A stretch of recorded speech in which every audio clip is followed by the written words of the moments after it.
Hello, everybody. Good evening. Oh, we've gotten some requests of late to do some guide work. Notably, got a request to do a Plane of Sky guide, top to bottom. Or bottom to top, as it were. So, sounds like as good an excuse to go clear sky as any.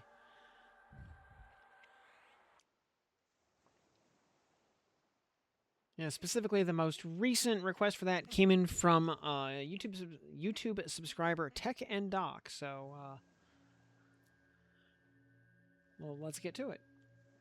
So we're gonna origin back to Freeport first of all. Now, I would normally want to do Plane of Sky with Enchanter in the kit because there's a couple of spots where Mez comes in really handy. But we're gonna grug it up today without Enchanter because we're just gonna not play on easy mode. We're gonna use our regular old Paladin Cleric Berserker kit and just grug our way through it, start to finish. Because where we're going, we don't need Mez. Sorry, that was a little cringe. I won't do that again. Probably.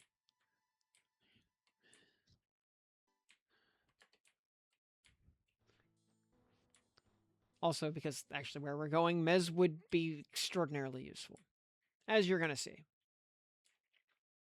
There's going to be a spot where, pretty early on, I kind of expect to die. At least once. Maybe twice. I don't know. Maybe we can brute force our way through it. We'll try. But we will see that even without Mez, a little bit of brute force can absolutely solve the problem.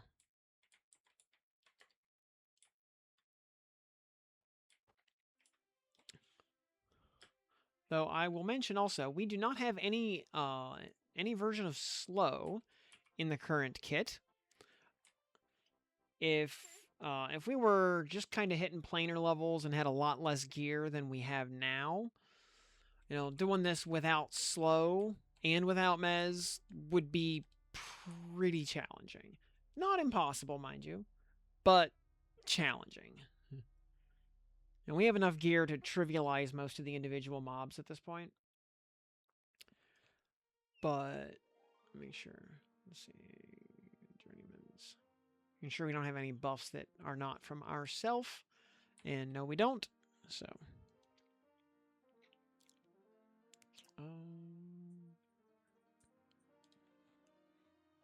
So, of course, also, you can enter Plane of Sky from the little glowing orb doohickey out by the East Freeport docks. You don't have to cast the Wizard's Ultra Plane spell, although you can.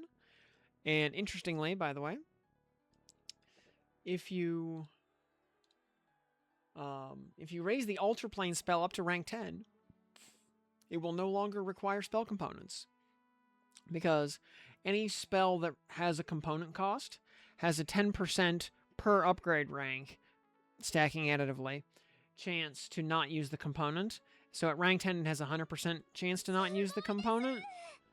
And actually, at that point, just stops checking for the component at all, so you don't even need to have it in your inventory.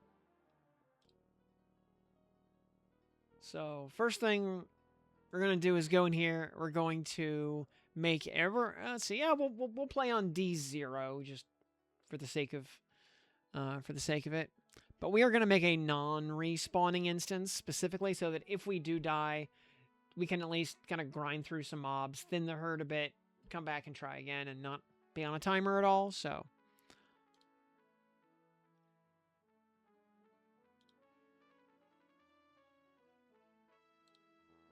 also, yeah, we're going to be doing this solo, but the process is also much easier in a group. So, you know, you don't have to solo. You don't have to group. Do what you want. I can't tell you what to do. I'm not your real dad.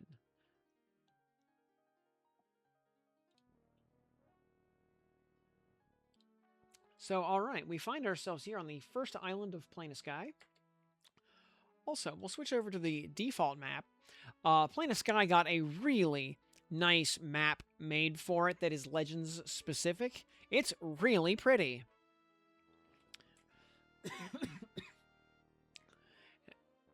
And we see on the first island there are 3 portals we can take. Out to Portal 2, up to the quest room, and over to Island 1.5. If we talk to the Keymaster, the Ifriti's key is free, and that will take us up to the quest island. Just buy the key and click the portal.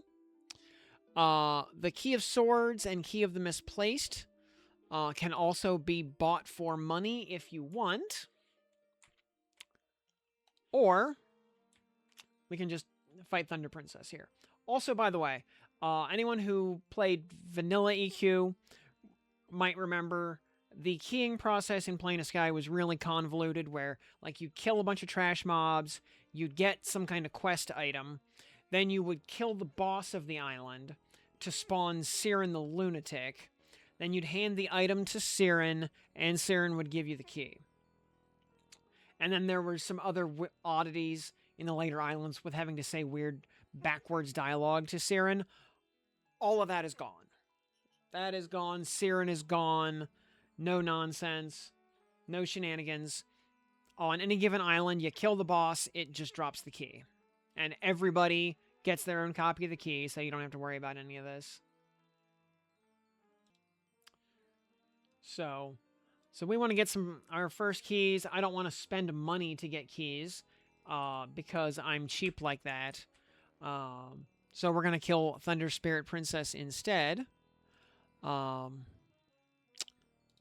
I actually prepare my combat spells instead of all my quick buffs. Also, did I? Oh, I did not actually.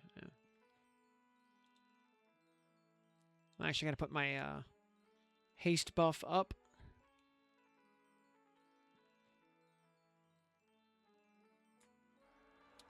Yeah, I think armor was already up. That's fine. There we go. Standard. And you'll notice, by the way, Thunder Spirit Princess here is a level 53 Bard. She will constantly like spam proc choking on you. And if I can, she's got, like a lot of enemies in the zone, she has a lot of magic resist. You'll notice, though, if we see, like, her damage, she's hitting for, like, 50 to 150. And she's already halfway dead. She is a complete pushover by design. All the fairies on the first island here are total pushovers. So, nothing to worry about. It is worth mentioning, though, because she is a bard, if you are in multiplayer, she will try to charm you. She will absolutely spam Bard Charm to try and charm you. So do keep that in mind. In solo, enemies do not charm you or mez you or fear you, so not a problem there. But now, in my case, all the keys are just set to auto sell. But you'll see she dropped a Key of Swords and Key of Misplaced. So Misplaced will send you over to actual Island 2 for progression. Key of the Misplaced, or excuse me, Key of Swords will take you over here. we're going to use the Key of Swords first to go over to Island 1.5. Not technically part of key progression, but part of boss progression, and it is ultimately necessary to do. You do need to come over here in order to do most of the quests. So Noble Dojorn is right here. He's indifferent. So we don't need to invis here. And then there is this Blade Storm right over here. In solo mode, there is only one Blade Storm right here. In multiplayer, there are 2 of them. They are unmezzable. They're not particularly scary. You can pacify them, though, and we're going to do that. It will add eventually, but we're going to go inside the windmill here. And yeah, as soon as Pacify wears off, the Blade Storm aggroes. So, there's the Blade Storm. I'll also mention, by the way, for somebody who is just kind of breaking into planar tier combat, or content, the sky mobs are a big step up from earlier enemies in terms of damage, and especially the Dojorns, because the Dojorns all proc a 500-point nuke on you. Right there, in the combat spam was a little fast, but yeah, 500 damage, and it's unresistible. So, you're just going to take it on the chin. You just got to heal through it. Now, if this guy were slowed, he would become a lot less scary. But yeah, as a freshly minted 46 or even 50, running around in some befallen, pristine leather gear, maybe a couple of guck drops, stuff like that. The damage these guys do is pretty intense for that gear level. I'm running around with 6,805 hit points and over 7,000 mana, so, at this stage of gear, it's no big deal. But that's after several weeks of pretty intense farming. So.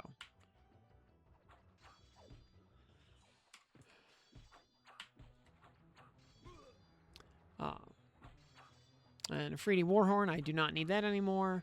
And Golden Ifriti Gauntlets, I already have those as well, so those can just get sold as well. For free.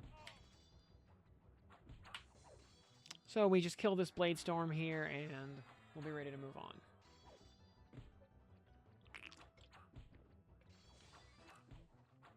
Again, had the Blade Storm stayed pacified, it would have taken a little longer for it to actually aggro. Pacify just wore off immediately, so didn't really accomplish anything. And a reminder that enemies in Plane of Sky, especially the bosses, have much higher resists than pretty much anywhere else in the world. Especially when casting slow on some of the later bosses, expect to need to use Overchannel. We're also going to actually, I'm going to let my mana and endurance regen here for a sec while we get ready. This portal is going to take us straight over to Island 2, where we will be fighting Azaracs, which are a bunch of imps. Island 2 is actually one of the main places where I would want Mez when going through doing the keying process, because we're probably going to get jumped by a whole bunch of mobs. As the imps are going to be flying around. There's a bunch of them. I want to say there's about a dozen-ish mobs on the island. It's not a big island. They all have pretty large pathing routines around the island, so fighting one at a time is kind of a pipe dream. And you're going to see that they love to proc a bunch of Gravflux root shenanigans on us, that if there's a bunch of them hitting us simultaneously, we're going to have a bad time. And that's just kind of the nature of the beast on this island. So we're going to try to make it not terrible, but, and Sure enough, one aggroed kind of right off the bat. Where is he?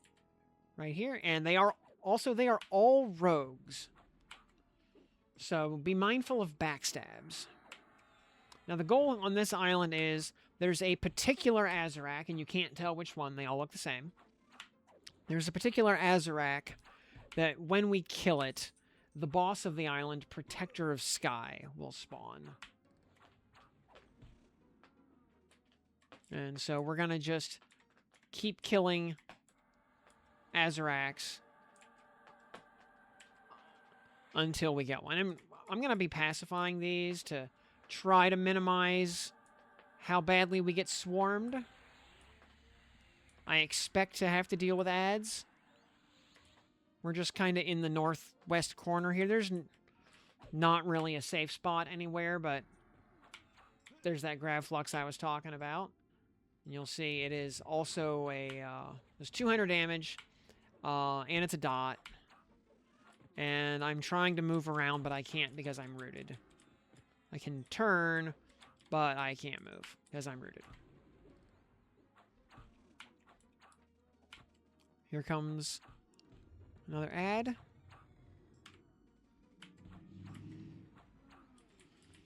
Now here's a...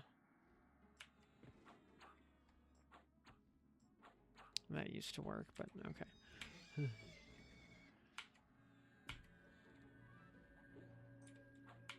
So, basically our strategy right now is just try to kill them as quickly as possible so they die before more wander over.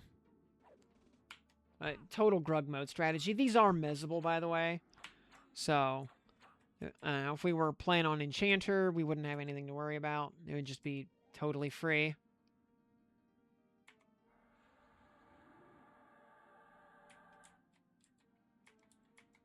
So we'll try to just leverage pacify as best we can.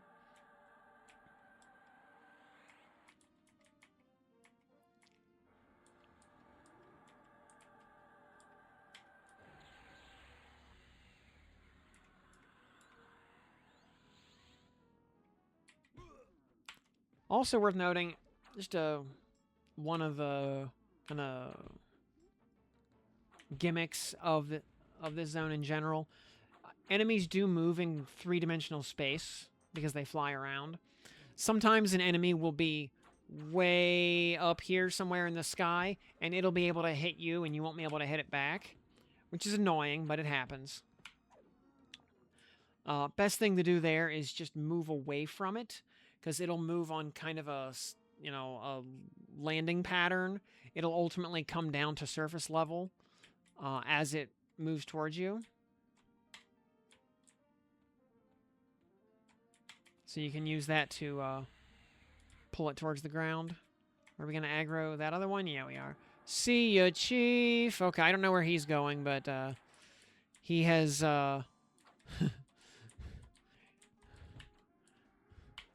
he wanted to take the scenic route. He wanted to go say hi to the Spirox on the adjacent island up there. Oh, and... all right, here comes the welcome wagon. All right, now we're getting swarmed.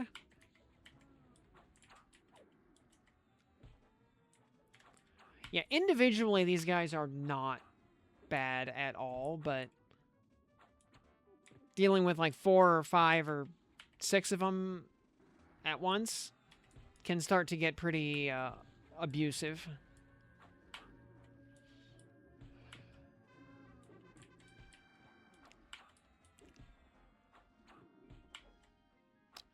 Especially if you know, because remember, they are rogues and they root you. So if you're rooted in place, and then, 2 or 3 of them decide to come up behind you and start backstabbing you, well, you can turn around and face those guys, but now the other 2 are backstabbing you. So, positioning can be a problem here because of that.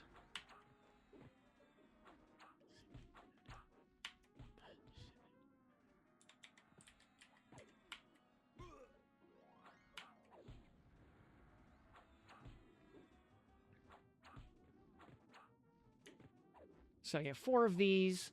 If I was a freshly minted 40-something coming here for the first time, might have been a game over. But we're pretty over-geared for this at this point, so we're good. And somewhere along the way, kind of stuck in place here. Oh, there we go. We were kind of stuck in the air, even though Root had worn off. So there's Protector of Sky. He's just a slightly overgrown Azarac. He's another rogue, except he's level 55 instead of 53. Oh, and we got an ad. Where's the ad? Oh. I see another mob on my aggro list, but that might be it might have flown away to, you know, go back to its home planet or something. I'm keeping my camera zoomed out to look for it just in case, because I don't want to get rooted and backstabbed, if at all possible. But no, I got. All right, it de-aggroed. Yeah, it went. Yeah, it went back to its home planet.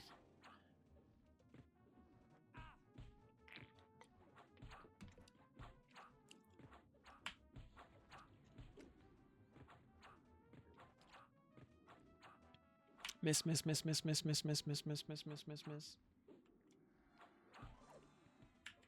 Also, you can see I'm using my Baton of the Sky, which is about 10% better damage than a Fiery Avenger. Also, big pile of mana, big pile of AC, especially for an old world weapon. Love it. And I have it ornamented as a Deepwater Harpoon to show my love for Century Zyron. Also because it actually makes sense, because they just reinstated the old, in this week's patch, they reinstated the old two-hand blunt animation. So it makes sense to be using a piercing weapon, or what should be a piercing weapon. The Deepwater Harpoon is actually a two-hand slashing weapon, despite its name, and despite its appearance. You know, it looks like it should be a piercing weapon, but it's not. It's a slashing weapon. Because two-hand piercing didn't exist as a skill or as a concept in 1999. Anyway, though, so we got the Key of Misfortune off of Protector of Sky. Kind of, is that the Azarac out there? Yeah, okay. Can we, oh, well, who knows where he went anyway. All right, there he goes. Okay. He was all the way up there. Yeah, so we're going to let him come in for a landing. Hopefully. There he is. You'll see he did backstab us for 417.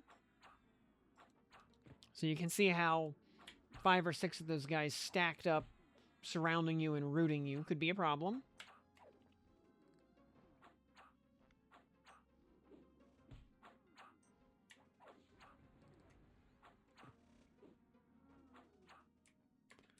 And okay, now we will take our Key of Misfortune and go to the portal. You do not need to have the key on your cursor, by the way. Just have it in your inventory and click the portal.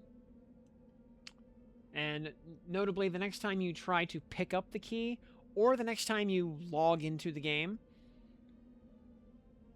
your keys will delete themselves because they are all saved in your achievements under here.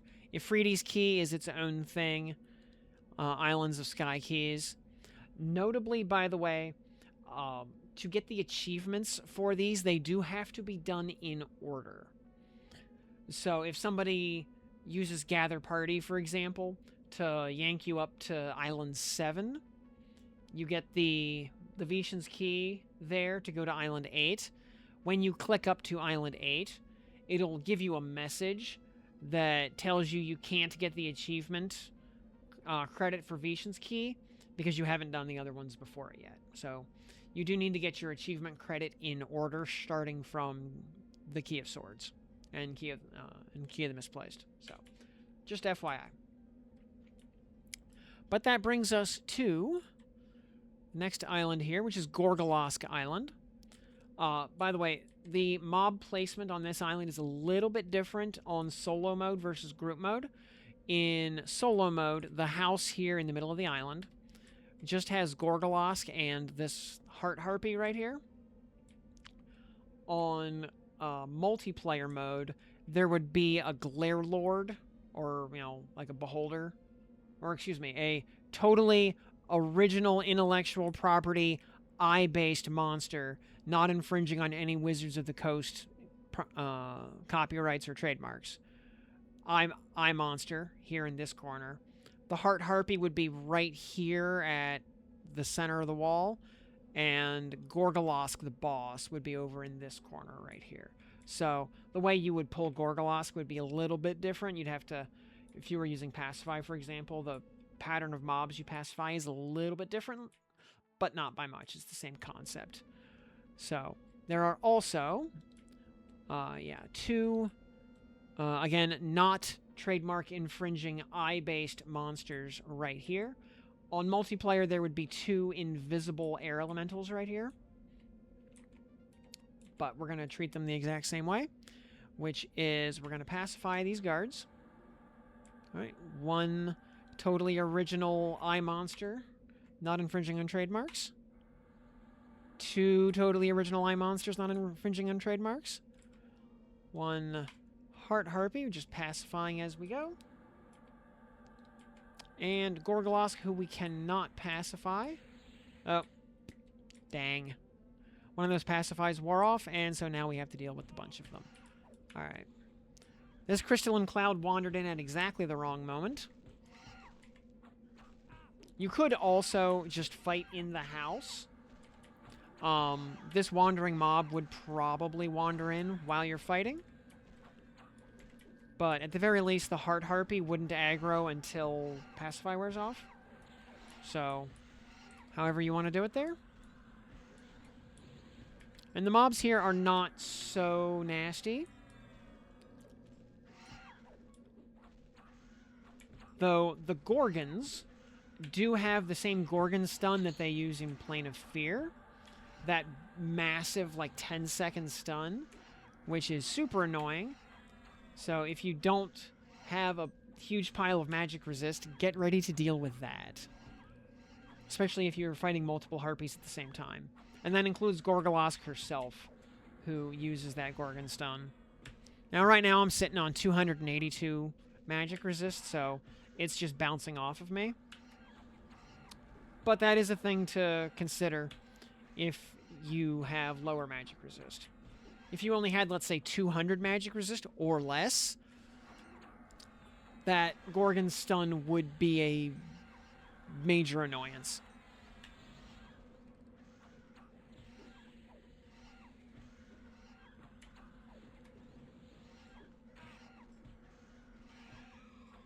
Also worth noting, by the way, nothing on this island is KOS by default.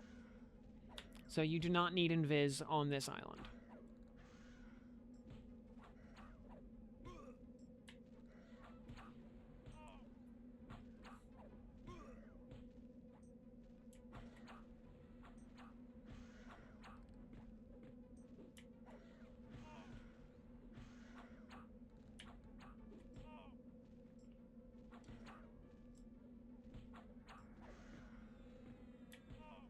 I'll mention, you'll notice also Gorgolosk, you know, you can see has a bit more HP than the stuff that came before her.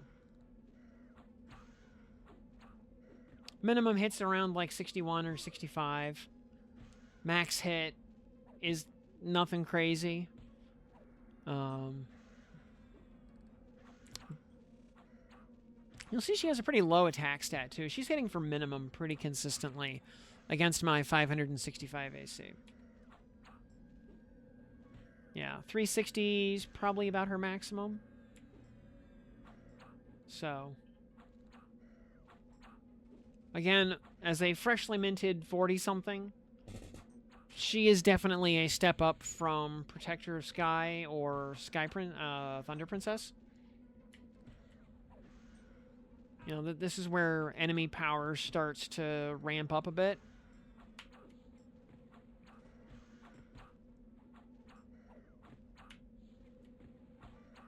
But after a couple of weeks of grinding fear and hate and everything else, it's not a big deal. Though if you did not have some kind of tank class in your build, you'd be starting to feel the pain.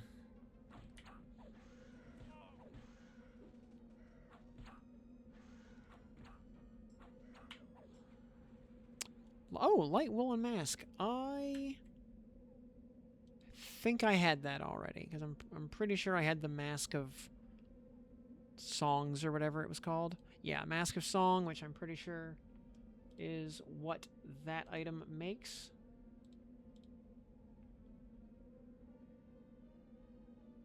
Yeah, that is Mask of Song.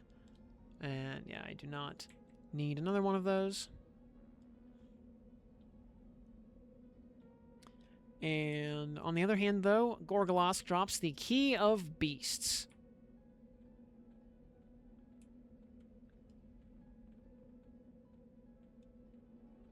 So we can mosey on down to the portal here.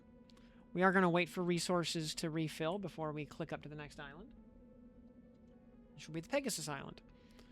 Also notable, by the way, the Pegasus Island is where Inte Akera hangs out if you are spawning him for the Fiery Avenger turn-in, or if you're going to go kill him for the Torrid Corruptor.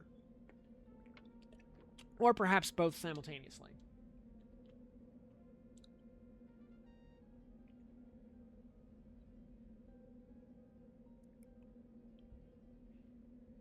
Alrighty. We do want to invis going up to the next island.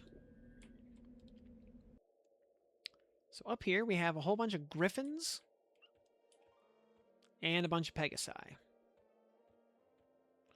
And one of the gimmicks of this island is that pretty much every time you kill a Pegasus, more pegasi will spawn out of its corpse, which makes sense if you know the actual myth of Pegasus, about how decapitating Medusa, or Perseus decapitating Medusa, caused Pegasus to spring forth from her neck.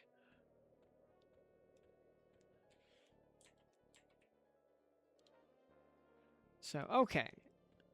We're going to go around here. Also, the griffins work the same way. When you kill a griffin, another griffin will spawn in its place. The Pegasi, by the way, are not KOS, but the griffins are. And our target here is Keeper of Souls. Now, in the old days, you had to kill trash mobs to spawn the Keeper. Now, he's just a static spawn who hangs out here.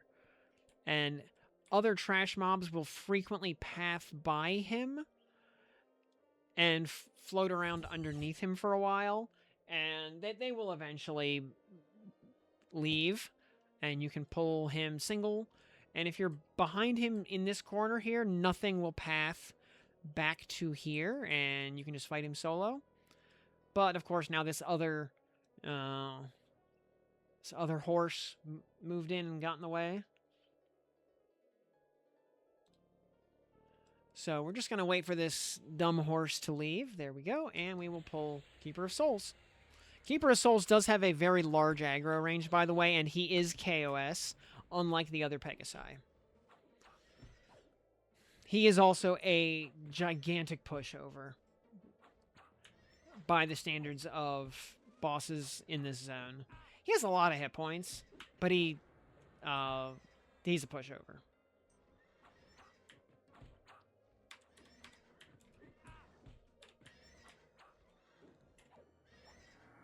And yeah, in this little safe spot here, everything's going to path to over there. The regular trash mobs do not have big enough aggro ranges to actually add to back here, so we get to 1v1 the Keeper. Worth mentioning, by the way, I've seen it happen like once. It's a long-standing thing that goes back to 99. If you leave the Keeper of Souls standing around long enough, there is a chance he might also just go back to his home planet and disappear. And just, like, evaporate into the ether. At which point, if you don't have the key that he drops, all you can do is drop the instance and make a new one. Too bad, so sad. I've seen it happen once ever. So it's not something I would be super worried about. But if you see it happen, that's what happened. Yeah, he went back to his home planet.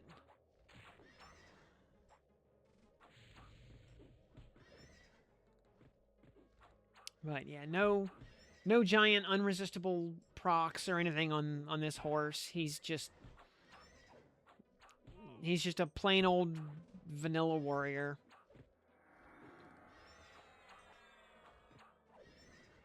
So I'm just going to sip my Bang energy drink here while waiting for his health to finish depleting.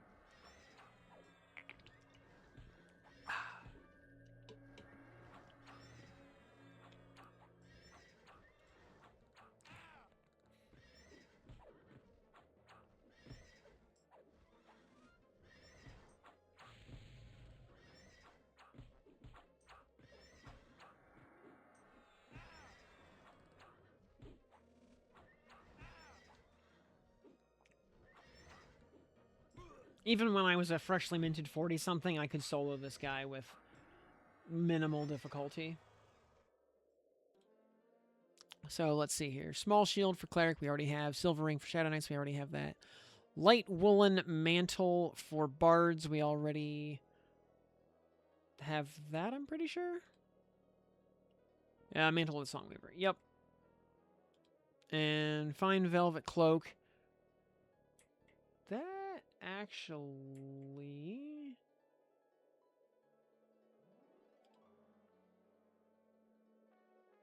Wait, yeah, we have that, yeah. Okay, yeah, I had to think, yeah, because we're only missing one ranger item, and it's not that one. So, alright. We will invis across the island.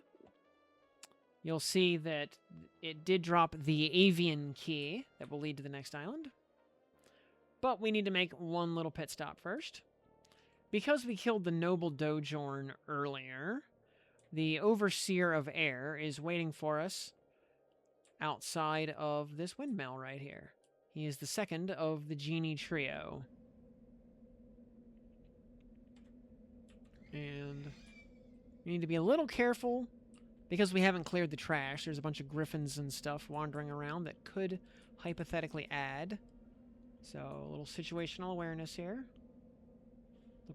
Looks clean. Alright, we'll pull the Overseer out to the edge of the island so we don't get any interlopers. And this Overseer right here, I think, is honestly one of the most dangerous mobs in the zone. Because he's usually dual-wielding daggers, so he hits a lot faster than other enemies.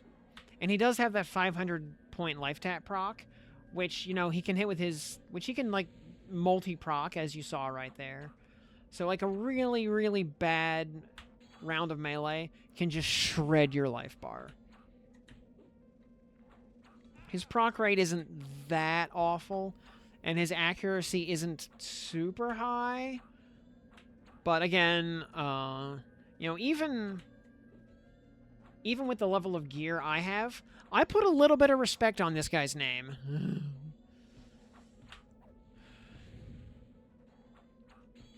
Maybe not as bad as the final boss, but at the very least, he's probably the second most dangerous single mob in the zone.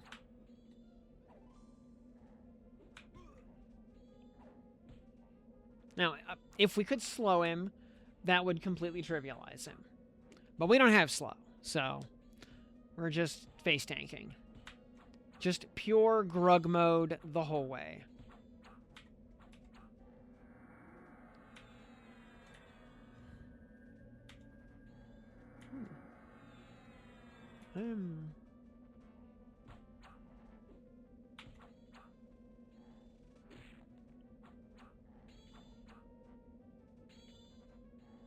Yeah.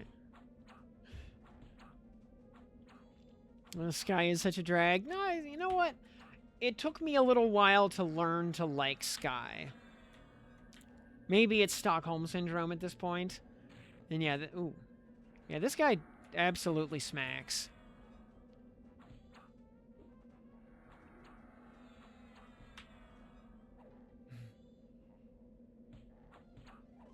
Like I said, you know, most of the enemies in this zone I will completely disrespect it with the level of gear that I have now.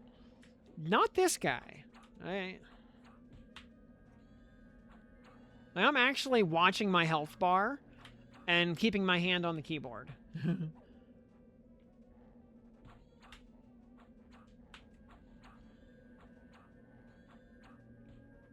I don't expect to have problems with this guy, but I'm not going to take him for granted.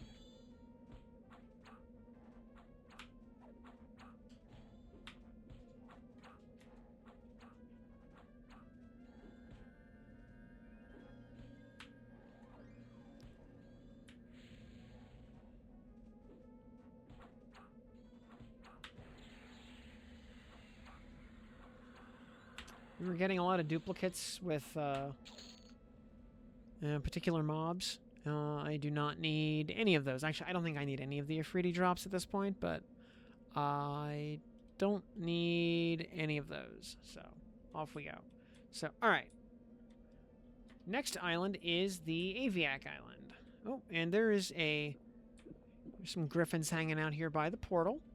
So with our Aviac key, we're very... Yeah, I've noticed, like, RNG on some of these drops, on some of the mobs, is very sketchy. And, you know, RNG is a fickle mistress, especially in this zone.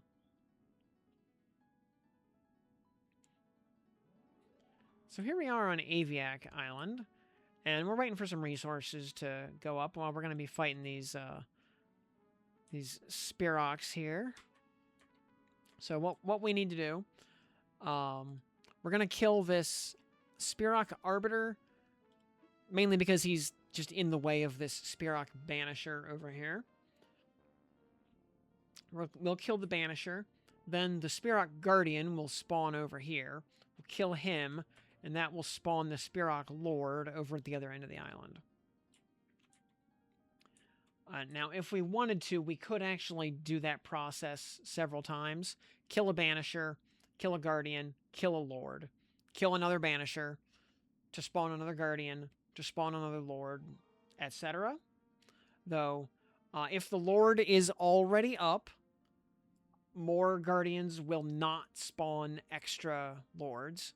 And if the Guardian is already up, killing more Banishers will not spawn extra Guardians. So, if you want to do multiple Lords per instance, you do need to cycle the mobs correctly. But we're just going to do one. And we're going to pacify him. We're going to pacify the other one. And we're going to pull him. These Spiroks are not terribly strong. If we go a little deeper into the island, there are a bunch of Spiroks running around. So it's safest to just hang out here at the landing spot in the southwest corner of the island. You don't have to worry about too much.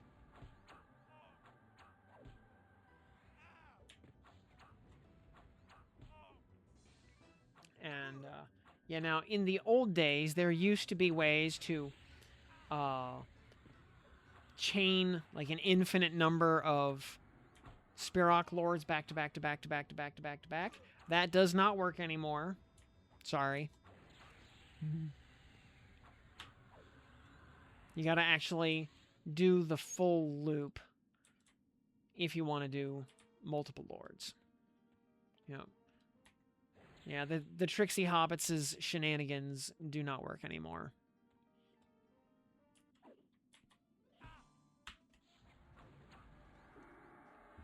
Yeah, and this Spirok here is a Ranger. Actually, most, if not all, of the Spiroks are either Druids or Rangers. So expect them to have damage shields and attack buffs and all that usual stuff. Expect them to snare you and root you if you try to kite them.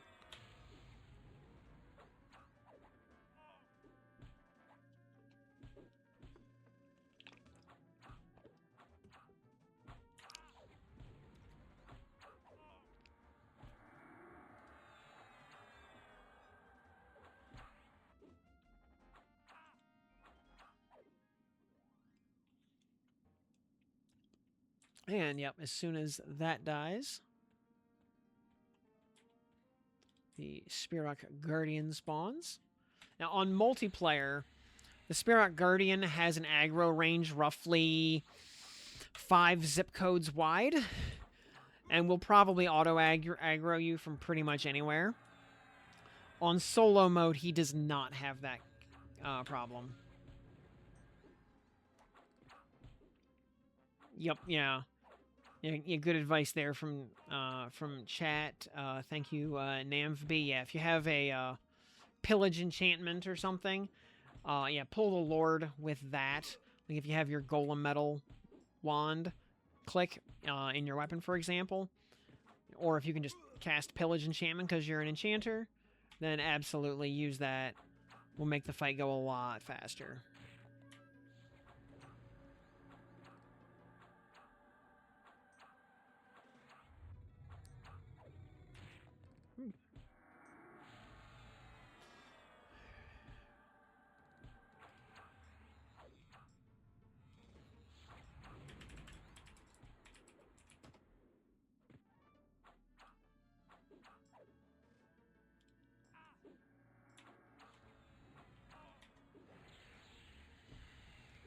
He is stunnable, so if he tries to cast heals, you can stun him out of it.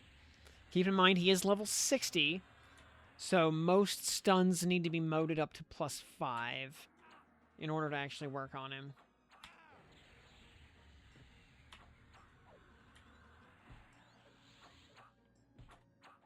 Because most stuns cap at level 55 by default.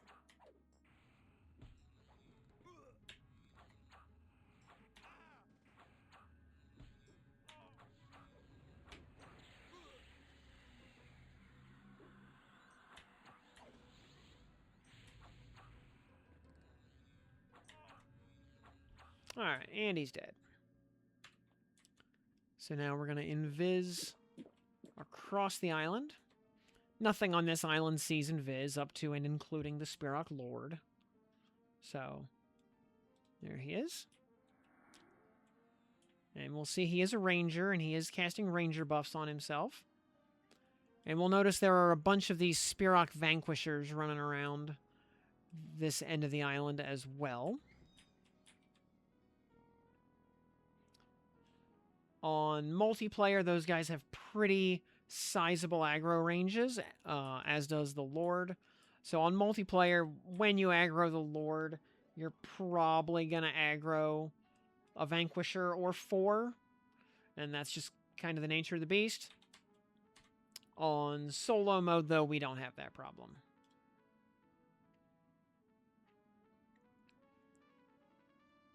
Mana's basically full. Let's see. In fact, oops.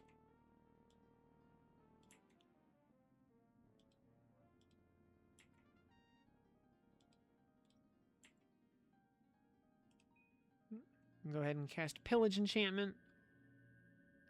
Boop.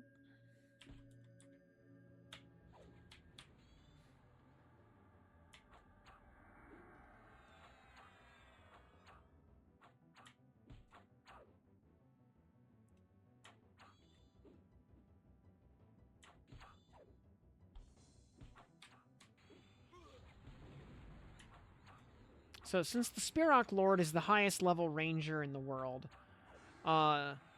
does that mean that like the squawks of a parrot are the true ranger noises?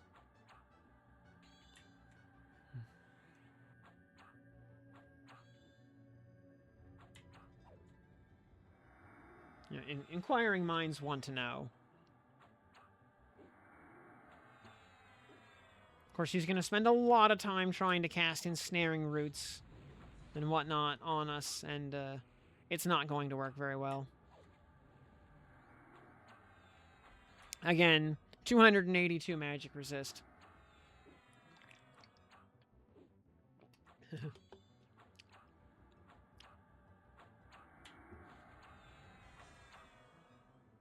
The dying noise of rangers. Well, sure enough, you know, the Spirok Lord does live up to a lot of the classic ranger stereotypes of being a pushover. And yeah, in the old days, you could chain spawn him, so he would die, you know, 20 times an hour. Which I guess is pretty average for a ranger in 1999.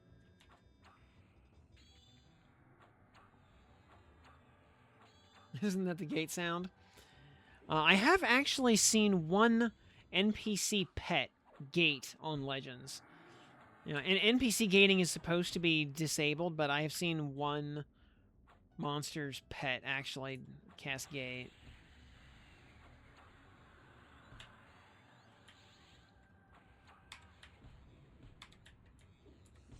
Also, yeah, you'll see we just pull him to kind of behind the portal here, and those other parrots are not aggroing. They don't mind that their boss is getting wailed on. They probably don't get paid enough to care.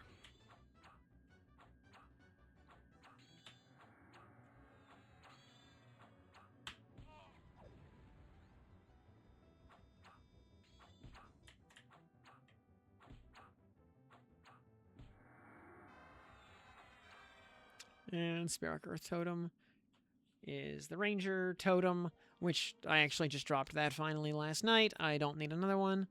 Spirok Wingblade is an epic item. I already have several saved for later. Do not need more. But he also dropped us the Key of the Swarm, which is the key to the next island.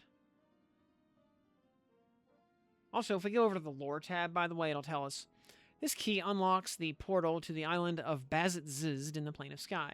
Once activated, this key is saved as part of the achievement, Islands of Sky Keys, removing the need for you to store the physical key. So, actually useful explanatory text on the lore tab there.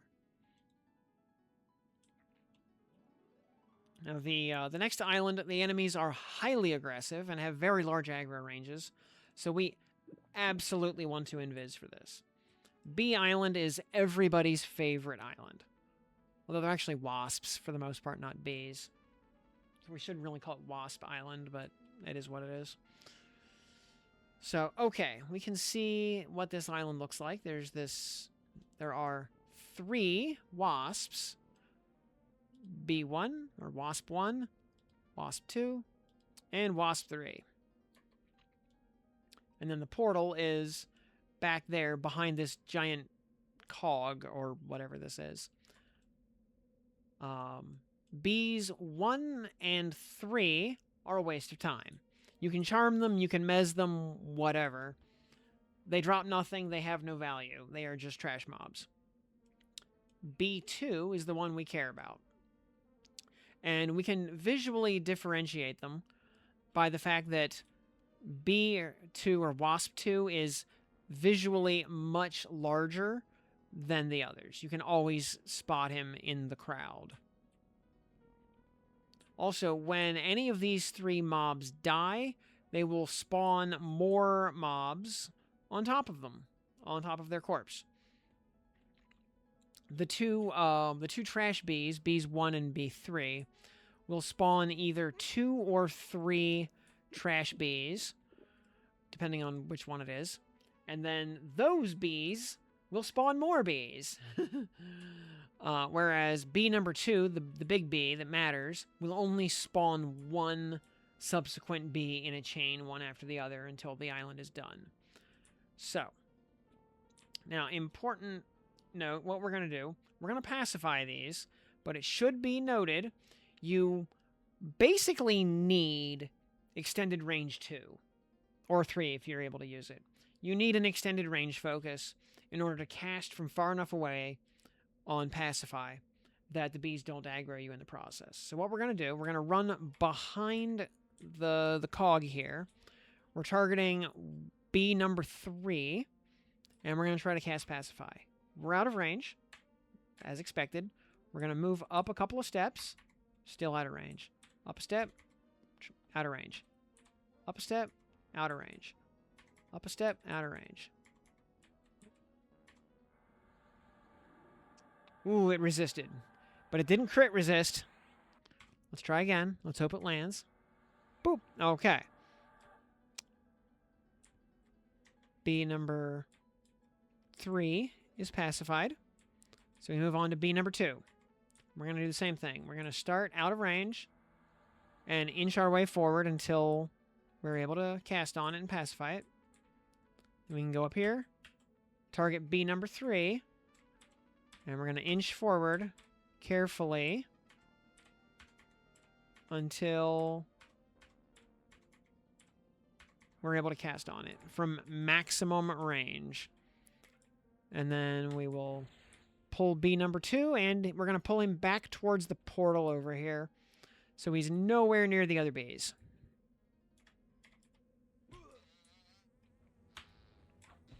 Cool. Easy peasy.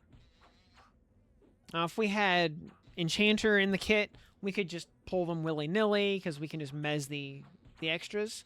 It wouldn't matter. But we don't have Enchanter here. Vilum? Yep. Got my Baton of the Sky plus 10 here, so feeling pretty good about that.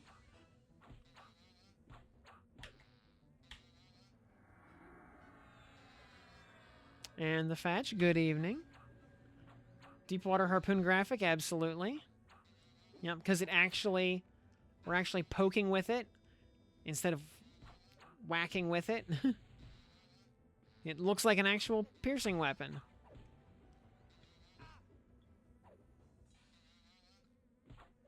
Oh, the Baton, it looks like a mod rod. It looks like its icon. Yeah, it's a mod rod.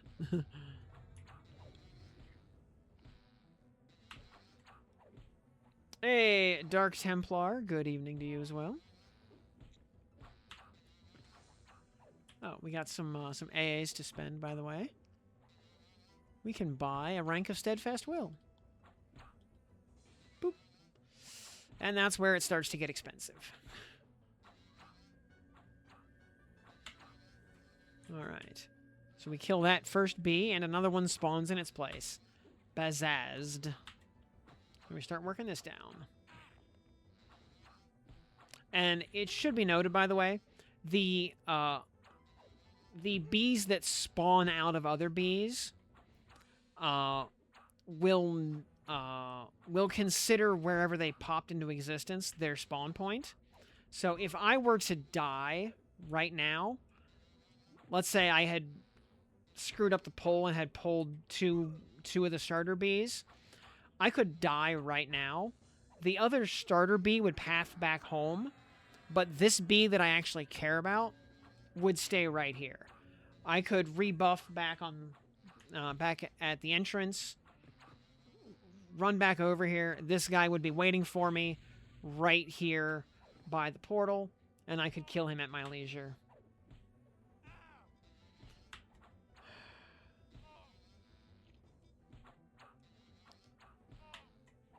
And so there's a couple of bees in sequence that we have to kill. No, none of the individual bees are that bad, but you fight a gauntlet of them in sequence, and over time they can wear down your resources, depending on how far you are in the gearing process.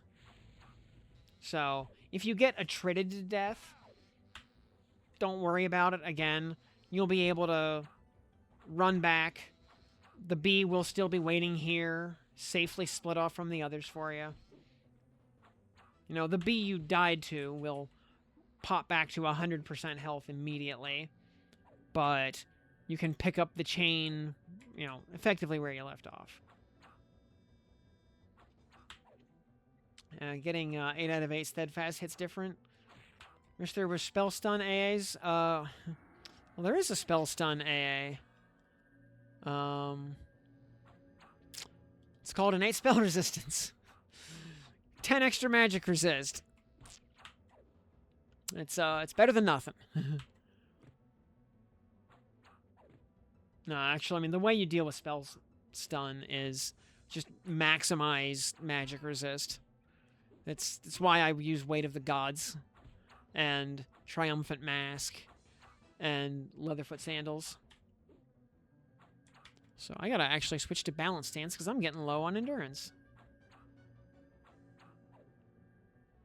Yeah, you need 200 plus yeah, like a resist that is under 200 doesn't do much.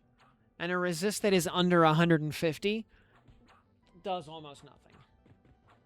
But by the time you get to like 250 or 300, then it absolutely does something. And you start to really feel the difference as most things just start bouncing off of you at that point.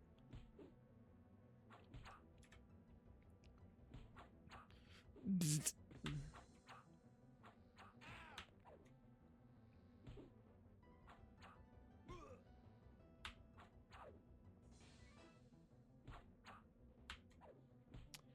Yeah, I'll probably do a best in slot video here at some point, so... Or at least, maybe not, maybe best in slot is the wrong term, just kind of a thoughts on gearing.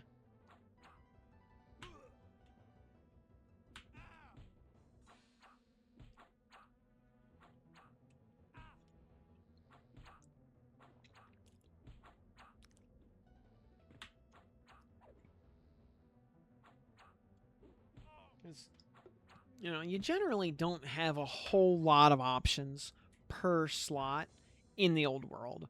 Gearing in old world is pretty cut and dry for the most part.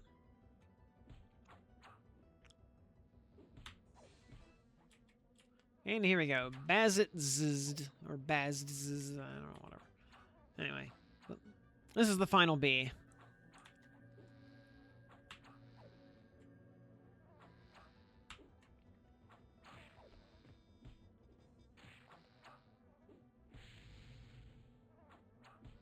And you can see, even with 7,000 mana, I've burned through 4,000 of it already just to get to the final enemy.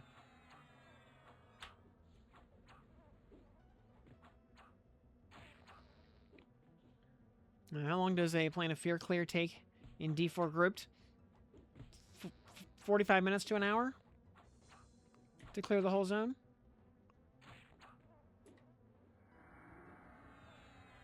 I mean, that's with a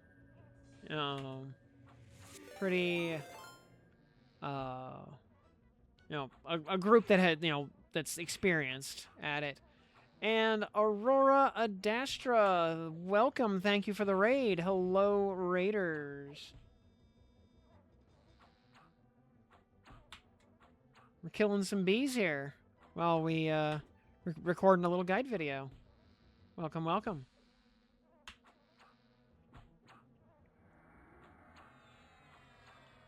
And clearing a single pull. Yeah, it feels like it sometimes. Yeah. Bee fighting, yeah, so, yeah.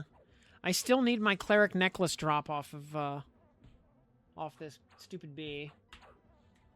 One of several drops I need off this bee, actually, but that's the one that I need that I will actually use.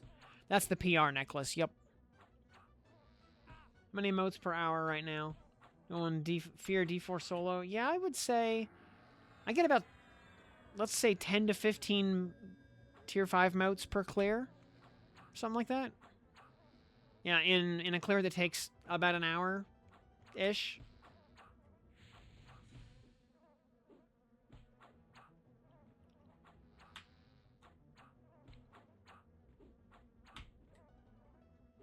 So, 3 clears in a night.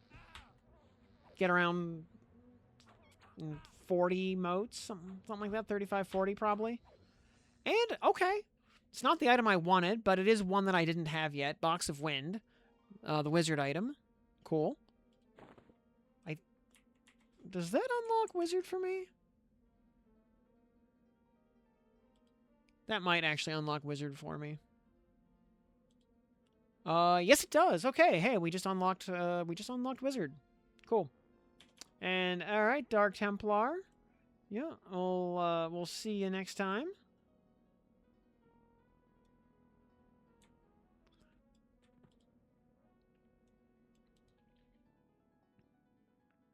And just looking back through chat here, yeah. Let's see, yeah. Aurora, Adastra, Thraxum, Reckless, Crafter of Worlds, and everybody else. Yeah. Welcome, welcome. So this brings us to Island 7, everybody's second favorite island after the bees, which looks imposing at first, but all of these trash mobs are not KOS, though the drakes are notoriously nasty. And notably, the drakes are all unmezzable, so, you need to deal with them some other way. Most of them, other than the blue drakes, don't have much HP. The Heartsbane drakes in particular have just no hit points. But these drakes are wizards, and they do love to cast Mana Detonation, which will absolutely launch you off the island and all the way back to Freeport. So be mindful of that. But they're not KOS. We can just walk straight through them. The Sphinxes, likewise, they are all enchanters, so they will all have enchanter buffs. They are also not KOS, so we don't have to worry about them. The Sister of the Spire is the only KOS mob on the island.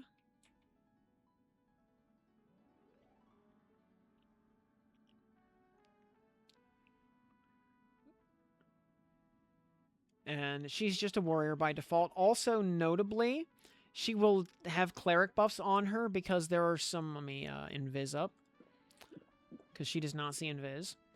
Up in this little, like, balcony above her are these Undine spirits. They are all clerics. They will not add, by the way, even though they're right up there. But if we tried to dispel the sister, they would all rebuff her, and that would cause her to basically heal to full. So just let her be buffed. Notably, sometimes one of these Undine spirits doesn't spawn up here correctly, and you'll see one or two of them hanging around her feet. You can just pacify them, or mez them, or whatever, or just kill them. They're weak. They're just low-level clerics. They're not anything to worry about. Also, sometimes a mob will be out of place. Like a drake will step out of line or something, and you will end up training yourself in here. Just get used to it. It happens sometimes. Otherwise, as long as everything goes the way it's supposed to go, we should be able to just walk up to Sister and turn on attack. And we should be able to 1v1 her, no problem.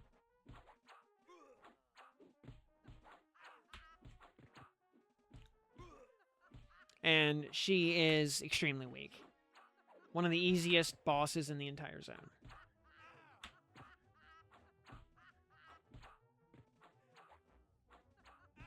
And also, yeah, you'll notice the key of scale, by the way, dropped off of Bazitzizd.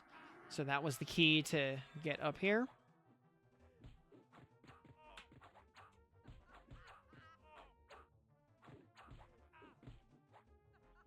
The shoes, yeah, she's not wearing golden Ifriti boots. She's just wearing regular old slippers.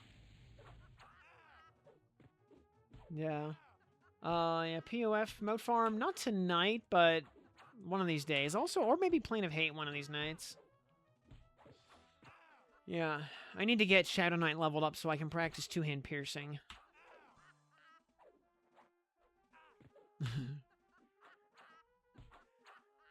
She'll laugh at you, try not to feel emaciated, or that, emasculated. I don't know, like, some people like it when, 10-foot-tall women just laugh at them, and step on them, It's the thing. Ethereal Ruby, I did not need another one of those. I've seen several of those, unfortunately.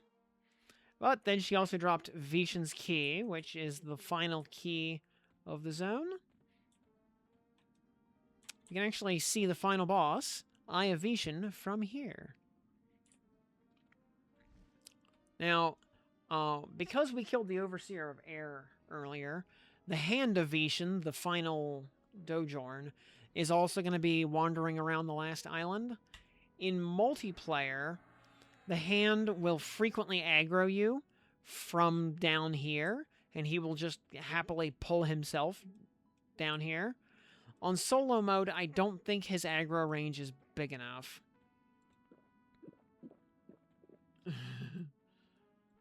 Besides the BSA, the Ifritis are the hardest mobs? Yes. Especially Overseer. Overseer is the second hardest mob in the zone. Hand, not so much. Hand is actually not too bad at all. So what we're going to do, by the way, the hand and the eye will assist each other. Also, we see there is a portal back to the starting island over here. This portal is unique because you don't have to click on it. If you just step on it, it'll port you back to the beginning. So we're going to be careful to not step on it. What we are going to do, however, is stand right here, and as the hand paths around back here to the back of the island, we will aggro him.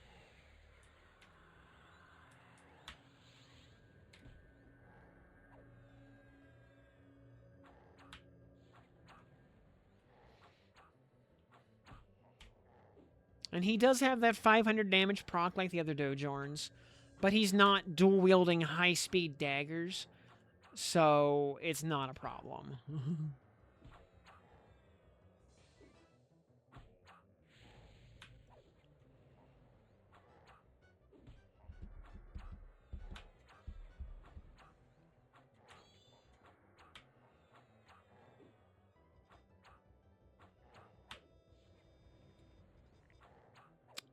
We're getting 490 damage out of Smite currently. Looking forward to breaking that 500 damage line. But it's getting hard to upgrade gear anymore. We're running out of things to upgrade.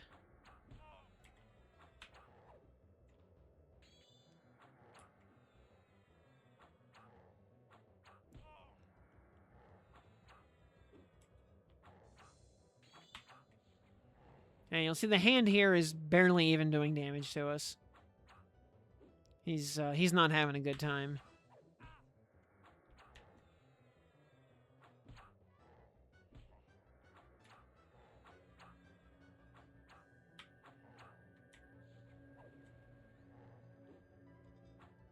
Also worth mentioning, by the way, the hand is naturally KOS. The eye is not. You got your SK Necro Shaman to 30 today. Can use your Garduk Barbarian Spirit Hammer proc. Very nice.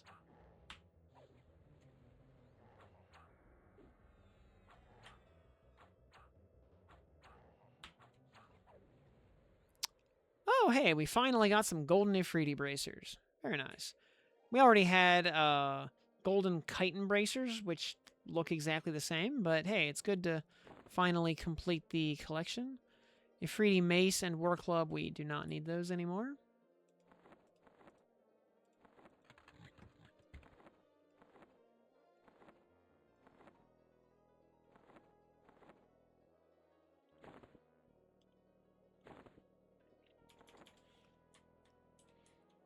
And that just leaves the final boss, the Eye. Now, the Eye is a very interesting enemy, very different from almost any other mob in the game currently. His melee damage is nothing. But he procs that 500-point nuke all the time. So his damage ends up being very spiky and very dangerous. Notably, enemies cannot activate procs when they miss, which is different from how player procs work. Players can proc on a miss, NPCs can't. So if you have access to evasive stance, you can completely neutralize this guy. And because you're only being assessed a stamina cost based on the melee damage that's being negated, which is very small, the stamina cost or the endurance cost of running evasive against this guy is disproportionately low. Back on open beta, I soloed this thing as a level 48 Paladin, Warrior, Rogue. And I did it pretty handily, too. Also noteworthy, the Eye of Vishan has probably the highest magic resist of any monster in the game. Other than maybe Terror in Plane of Fear, who is almost spell immune. Or maybe he's like up there with a Spike Golem in Plane of Hate. Like magic specifically just is very, very challenging to land on this guy. So slows are hard to land unless you're using Overchannel and the spell has been moded up a few ranks. Even then, it might still take a couple tries. Notably, his poison resistance is nothing special. Rogue poison lands pretty cleanly. So rogues have an easier time slowing this guy than enchanters or shaman, generally speaking. But anyway, we don't have any slows, so we're just gonna have to face tank him. So here we go. You'll see he quads hard and fast, and those procs go off, you know, frequently several at a time. So basically, if our health is below half, we're taking a little bit of a risk. And if our health is below a third, we are in the danger zone. And that's even with almost 7,000 hit points. Yeah, rank 8 plus Overchannel is, yeah, it's pretty consistent on slows.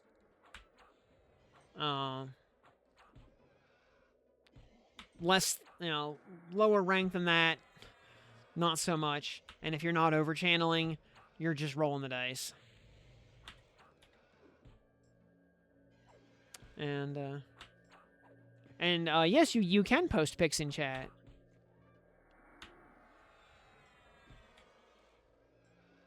I will click that once the fight's over, because if I take my eyes off the screen, I do take my life in my hands.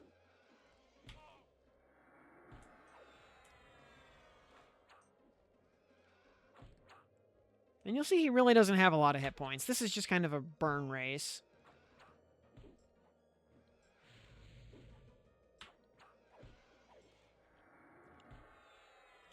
Also, for everybody in chat, you're going to hear me do a sign-off in a moment here, because I'm recording a guide video right now. I'm not actually going anywhere, so you know, so don't worry. That is purely for the YouTube audience. And there we go. Easy peasy. And large sky lapis is the wizard item, which we don't need. Because we already have that item.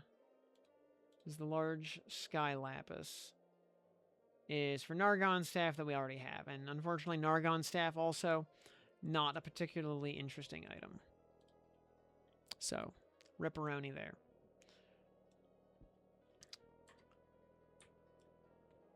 But with that done, we can hop the portal back to town. Or, well, back to the beginning here, back to Keymaster. And then, you know, go up to, say, Quest Island and turn in our goodies.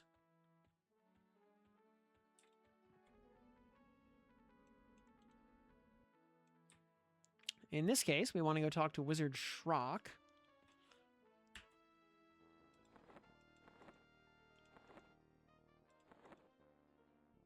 So we want to turn in our Box of Wind. And we want to turn in an Ifriti Statuette. And a Windrune Isa.